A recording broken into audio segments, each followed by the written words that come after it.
Bonjour à tous et bienvenue sur la chaîne Universalis du Dr Lem Nawar. Aujourd'hui, nous avons le plaisir d'accueillir le Dr Saïd, expert en médecine médico-légale, pour une discussion passionnante sur la virtopsie, l'autopsie virtuelle qui révolutionne notre domaine. Dr Saïd, ravi de vous avoir avec nous. Merci Nour, c'est un honneur d'être ici sur Universalis. La virtopsie, ou autopsie virtuelle, constitue aujourd'hui l'une des innovations les plus marquantes de la médecine légale moderne. Elle repose sur l'imagerie post-mortem avancée, principalement la tomodensitométrie corps entier, l'IRM post-mortem et la photogrammétrie 3D de surface, permettant une exploration complète du cadavre sans incision invasive.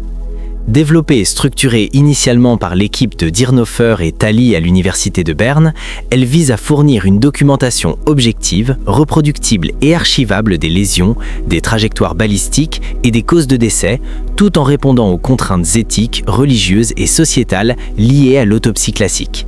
Fascinant. Pouvez-vous nous expliquer le déroulement technique d'une telle procédure ? Bien sûr.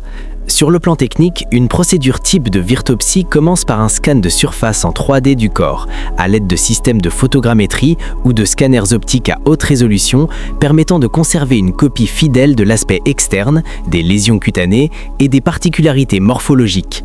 Ce temps est suivi d'un scan PMCT corps entier, réalisé en coupe fine, parfois complété par une angiographie post-mortem, PMCT-A, afin de visualiser les hémorragies, dissections et ruptures vasculaires.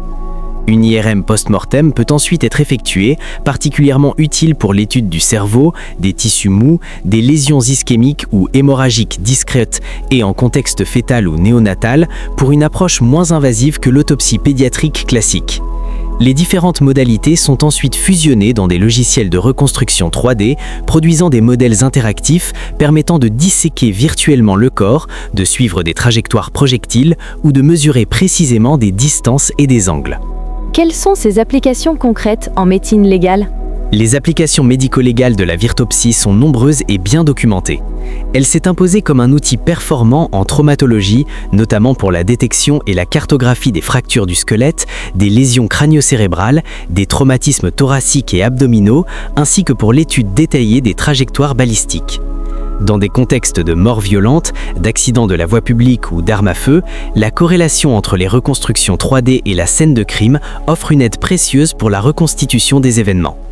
La virtopsie joue également un rôle croissant dans l'identification des corps en permettant de comparer des particularités anatomiques ou prothétiques avec des données antémortem, ainsi que dans l'exploration des noyades, des décès en contexte d'incendie, des suspicions de strangulation et des morts soudaines d'origine cardiovasculaire. Et comment valide-t-on scientifiquement cette technologie par rapport à l'autopsie traditionnelle ?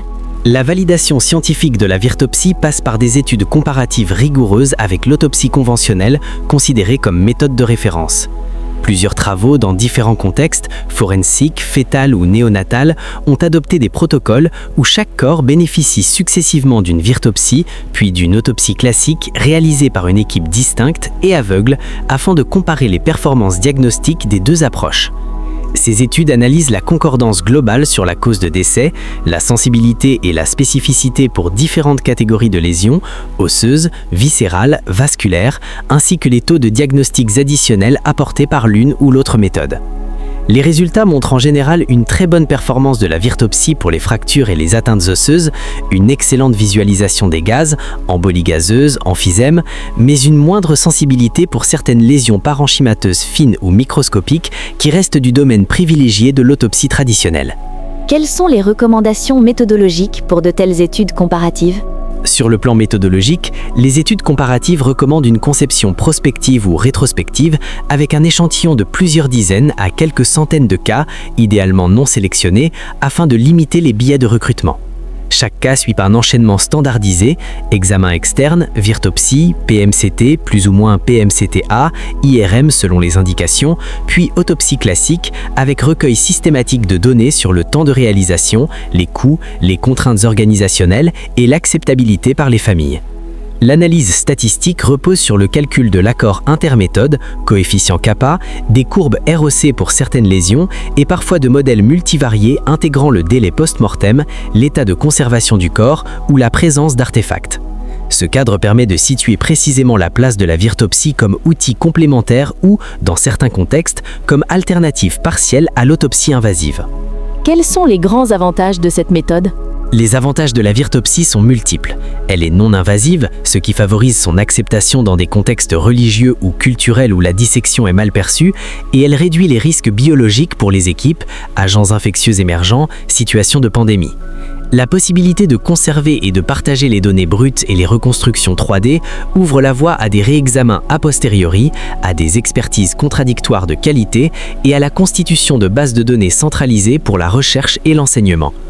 En outre, l'intégration progressive de l'intelligence artificielle dans l'interprétation des images post-mortem laisse entrevoir un gain supplémentaire en sensibilité, en standardisation des comptes rendus et en détection automatisée de lésions subtiles. Mais y a-t-il des limites à connaître ? Cependant, la virtopsie présente aussi des limites importantes. Son coût d'installation et de fonctionnement, la nécessité d'équipements d'imagerie lourdes disponibles en post-mortem et la formation croisée des équipes de radiologie et de médecine légale constituent des freins à sa diffusion dans beaucoup de pays. Certaines pathologies restent difficilement accessibles à l'imagerie seule, particulièrement les lésions microscopiques, certaines causes toxiques de décès ou les altérations inflammatoires débutantes qui exigent un prélèvement d'organes et une analyse histologique classique. Les artefacts liés à la putréfaction, aux variations du délai post-mortem et aux manipulations préalables peuvent compliquer l'interprétation et nécessitent une expertise spécifique. Enfin, sur le plan juridique, la reconnaissance pleine et entière de la virtopsie comme équivalent de l'autopsie varie selon les législations nationales, imposant souvent une articulation entre les deux approches plutôt qu'une substitution complète. Et comment se positionne-t-elle au niveau international, particulièrement dans notre région ? Au niveau international, les enquêtes de pratique montrent une adoption très variable de l'imagerie post-mortem. Certains instituts utilisent de façon systématique le PMCT avant toute autopsie, alors que d'autres n'y recourent que pour des cas sélectionnés ou dans des projets de recherche. Des centres de référence en Europe, particulièrement en Suisse, en Allemagne et en France, ont structuré des protocoles et des formations spécifiques, parfois sous forme de Virtopsy Courses, visant à renforcer la collaboration entre radiologues, légistes et ingénieurs d'imagerie. Dans les pays du Maghreb et du Moyen-Orient, la virtopsie est encore émergente mais suscite un intérêt croissant comme compromis entre exigences médico-légales et respect des prescriptions religieuses, notamment en contexte musulman, où la mutilation du corps est fortement encadrée. L'enjeu est d'intégrer ces techniques dans des stratégies nationales graduées en priorisant les centres universitaires et les cas de haute valeur ajoutée médico-légale. Pour conclure, quelles sont les perspectives d'avenir ? Les perspectives d'évolution de la virtopsie s'inscrivent à la fois dans le progrès technologique et dans la redéfinition du rôle de l'autopsie à l'ère de l'imagerie.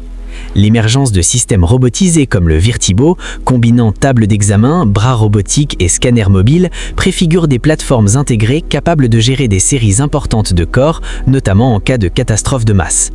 L'amélioration des algorithmes de reconstruction, de segmentation automatique et de détection assistée par IA pourrait réduire le temps de lecture et augmenter la fiabilité des diagnostics. Dans ce contexte, la vision qui se dessine dans la littérature récente n'est pas celle d'une disparition de l'autopsie classique, mais plutôt d'une modèle hybride où l'imagerie post-mortem devient un préalable systématique, orientant la dissection, la rendant plus ciblée et moins invasive, et fournissant un support visuel puissant pour le dialogue avec les magistrats, les familles et les autres experts. Merci infiniment, Dr Saïd, pour ces éclairages experts et passionnants sur la virtopsie. Un grand merci à vous, chers followers, pour votre fidélité à Universalis du Dr Lemnawar. À bientôt pour de nouvelles découvertes. Au revoir.